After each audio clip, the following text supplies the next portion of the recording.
Organ harvesting sounds nice. Let's do the newest one. There is a little cottage. You guys ready? You got your sphincters. You got your sphincters tightened. They tightened up, huh? Did you do your exercises, huh, to tighten them back to normal? Because we all know you've been stretching that bad boy out. You got to tighten that shit back up. Okay, come on. Come on. No one likes a loose sphincter. Right on the water in Maryland. Come on, let's take a second. Let's do some exercises. 1, 2, 3, 4. And release. Okay. Called Cottage 506. It's a rustic place with a wood fire stove, a couple of small beds, and a small sitting area for breakfast. And then outside the... I mean, some people do pig. And yes, what do you mean? I am looking out. I am looking out for those people, those who have a loose sphincter. I know you aren't talking about exercising. Ha ha! Balls explode! Shut up! Shut up, bitch! Thank you so much,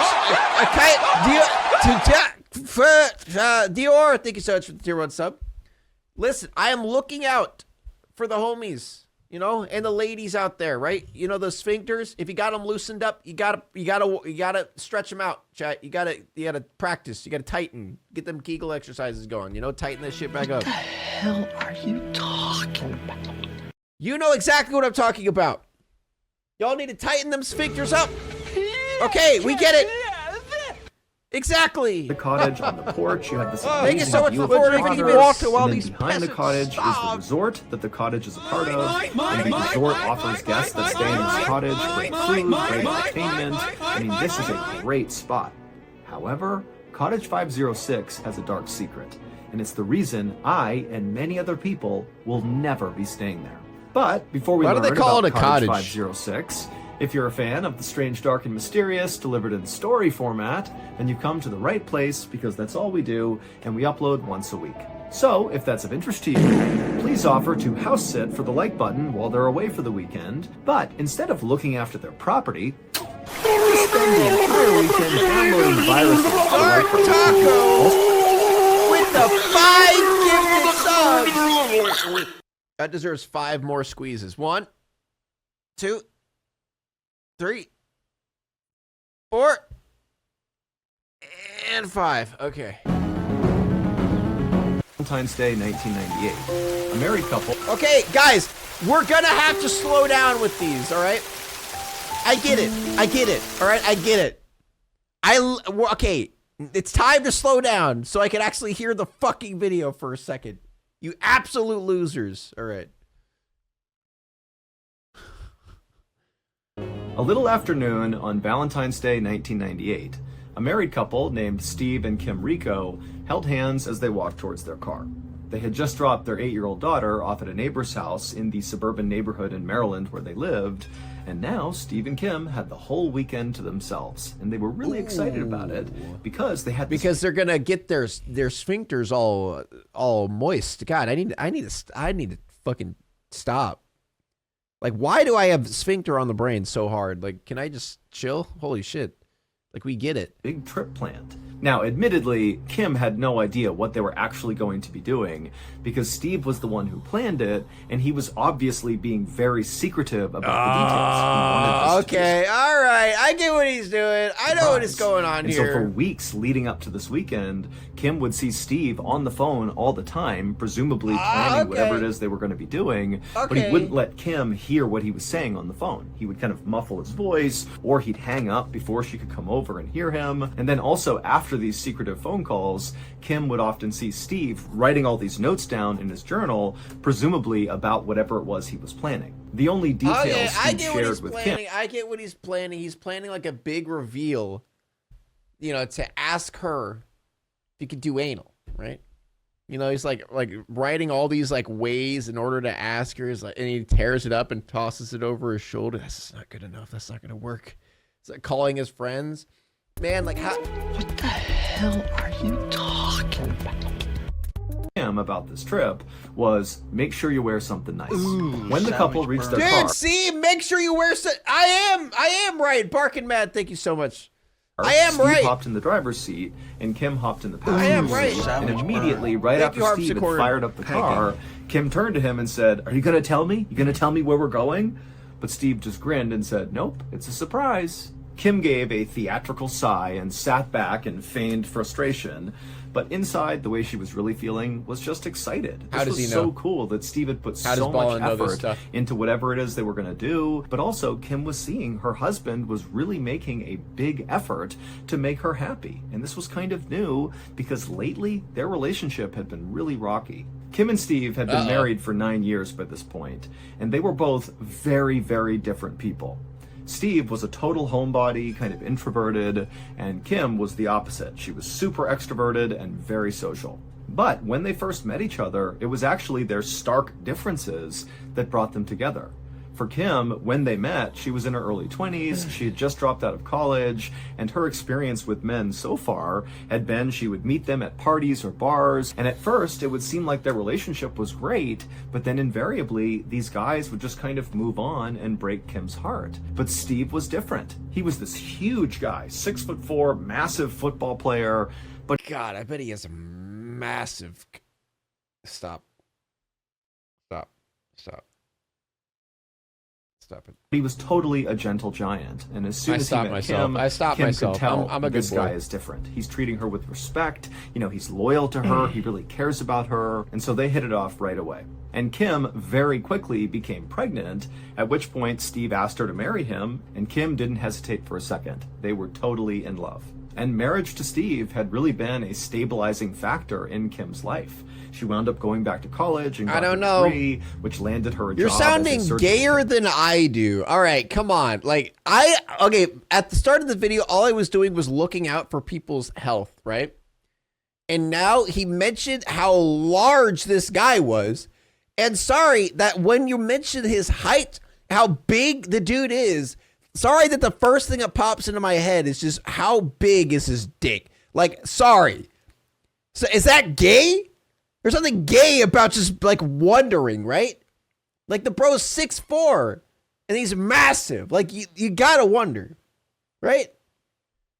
It's not. There's Mission, which nothing is what weird she about did it. now. And Steve turned out to be just a fantastic father, and he wound up actually staying home with their daughter when she was a baby, so Kim could go out and work. And Kim always thought it was funny when she would come home and she would see Steve I was standing not in the caught, doorway all right. cradling this infant. That's He's not like caught. this massive person, and so their baby looked like a toy.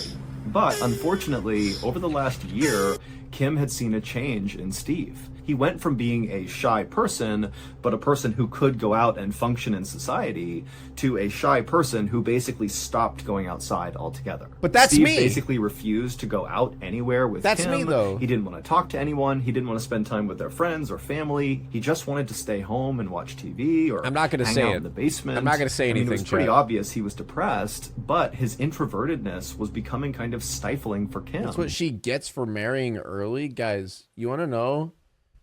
You want to know? I guess what, chat? Guess what? I married early. I married it. Are they making out? Let's go! Kiss him! Kiss him! Guys, I got married at 14 years old, okay? Like, fuck off.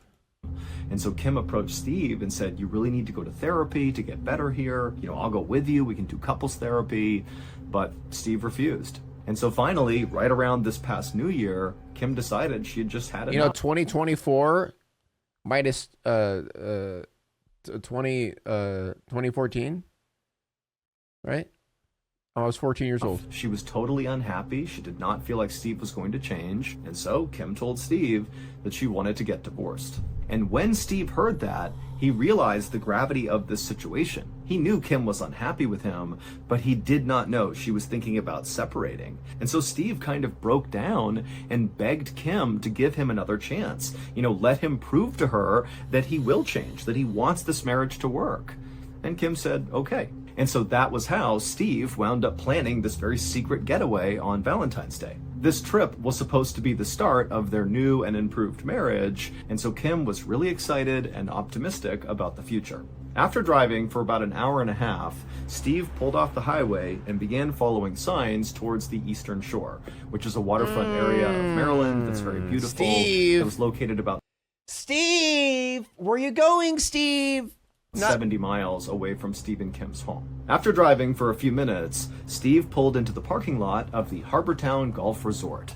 And as soon as he pulled into a spot and turned off the car, he clapped his hands and turned to Kim and said, "Okay, we're here." And Kim looked from her husband out to all the perfectly manicured grounds and the beautiful resort, and she smiled and leapt out of the car excitedly. This is Kim feeling and Steve too took good. each other's There's hands something. and marched inside. Guys, I'm gonna take a shot in the dark here and say something's up. You know? Back in, and as they were Just a checking wild in, the guess person here, behind something's the desk up. gave them glasses of champagne, and then after handing Kim and Steve their key cards, the receptionist told them that their cottage where they were staying was like the nicest property at the resort. Kim and Steve were totally pumped. They Shut took up. their champagne and their room keys, they walked back to their car, and then drove a little ways deep.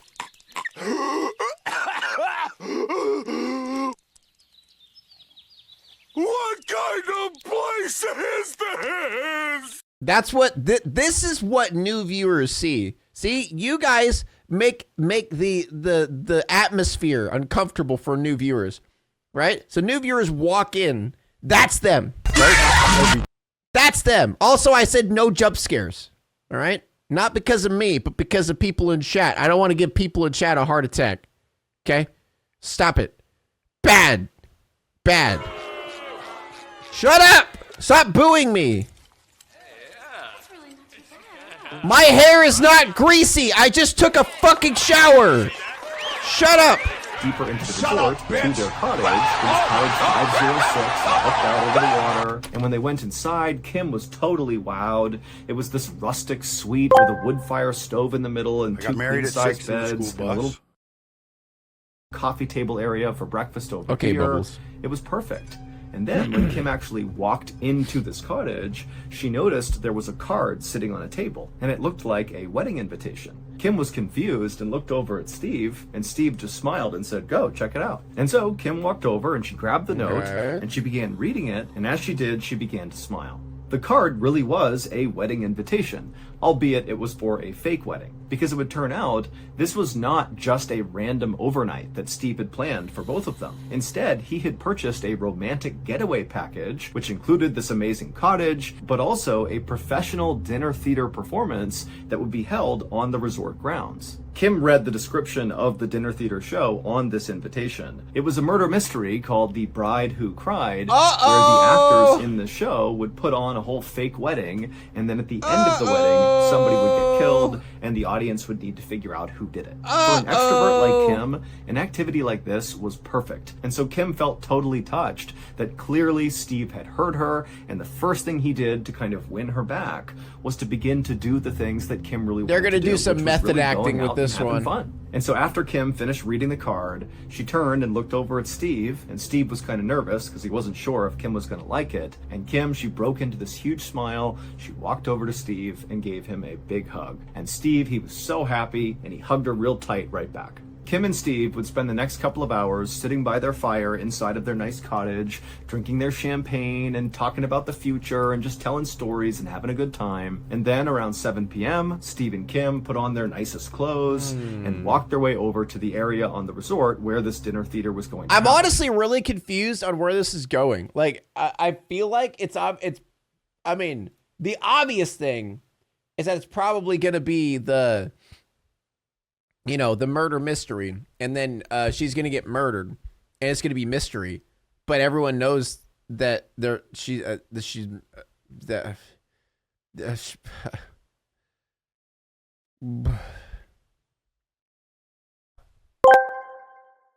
Bubbles, thank you so much for sharing. We appreciate the information. It was just the thing we needed. I wish you the best marriage possible with all the information. Also, fuck. Thanks, Trump. It was in an event hall with a bunch of round tables set up for the audience. And so once Steve and Kim and the other audience members all took their seats, the actors and actresses came into the room, and they were all dressed in their wedding clothes. There was a bride and a groom and a wedding party, and the audience was instructed to participate in the wedding as if they were wedding guests. And so the audience all stood up, and they began kind of having this fake social hour of meeting all the wedding guests. And then Steve, Kim, and the audience members all took their seats, and they got ready to watch the drama unfold. And Kim, pretty much immediately, was totally absorbed in this performance. She was so enthusiastic, talking to the actors and talking to the other guests, and really pretending like she was part of the wedding. I mean, she was having a blast. The play itself was about a groom who was in the mafia, who was forcing his bride to marry him by threatening her family. The climax came when the groom stood up and gave a toast with his champagne. He took a sip and then fell down dead. Kim watched all of this with delight, but she kept looking over at Steve, hoping he too would be smiling and having a good time. But each time she looked at him, he was just kind of stone-faced and looking straight ahead, like he just didn't care or he was totally disinterested. And then a couple of times when Kim leaned over and said, "Hey, honey, who do you think did it? Who do you think the killer is?" Steve basically just completely ignored her. It was like she wasn't there and the play wasn't there. He was just totally zoned out. Eventually, Kim and a few other very enthusiastic audience members figured out the killer in the play was the bride's mother, who poisoned the groom. And then after this discovery was made, the play was over. As everyone got up from their seats and began to leave, Kim couldn't help but feel really annoyed with Steve because he was just so silent and not invested in this play. And it's like, we came all the way here. Why aren't you at least pretending to enjoy this? He took an edible Kim and also zoned thought, out. Steve put a ton of effort into this weekend. He's clearly trying. I'm not going to start a fight. I'm not going to bring it up. And so finally, Kim just said to Steve, how do you know her why internal don't we go to the dialogue? bar and get a couple of drinks, bring them back to our cottage, and how just does he hang know out there her for the internal night. dialogue? And when Steve heard this, he actually smiled and said, "Okay, great, let's do it." And by the time the couple got back to the front door of cottage 506, they were holding hands again and laughing and telling stories. And they went inside, and Steve put the beers down on the table. And then Kim said she was going to go in the bedroom and just quickly change into something more comfortable. And so Kim walked into the bedroom and shut the door. Here we go! Here Steve it is, walked to chat! the front door and turned the lock. Oh. Hey everybody, if you've Sorry, not heard by now, last week I thought we were going to have a good old-fashioned sphincter stretching session. I wasn't... I'd really appreciate it. All right, back to the stories.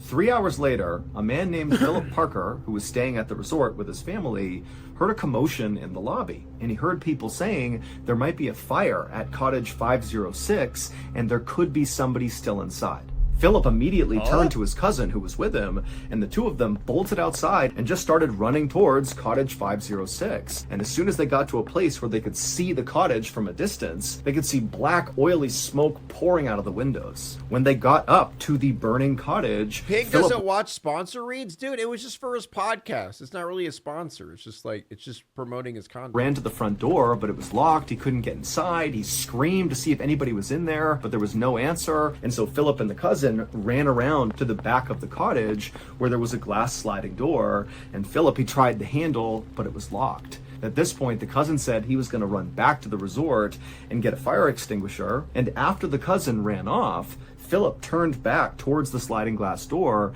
and realized it actually opened on both ends, and he had only checked one side and found that side to be locked, but on the other side, which he was now noticing, it was obviously unlocked because it was open just barely. And so Philip immediately opened it up and all the smoke began coming out, and so Philip dropped down to get a better look because down low the smoke had not fully settled. There was a bit of an air pocket right at the bottom of the floor, and so Philip got down and he looked inside, and for a second he couldn't quite see anything, but then he noticed in the middle of the bedroom, right inside this cottage, he could clearly see somebody's feet. Somebody was on the ground. And so Philip screamed that he was coming in, and then he opened the door the rest of the way, and he began low crawling into the bedroom. And as he did, he was hacking and coughing from all the smoke. And so finally, Philip reached Can we just talk about how Philip's a badass hero right now? Like, what? Bro's just going in. Person, and he grabbed their foot and he shook them to try to wake them up.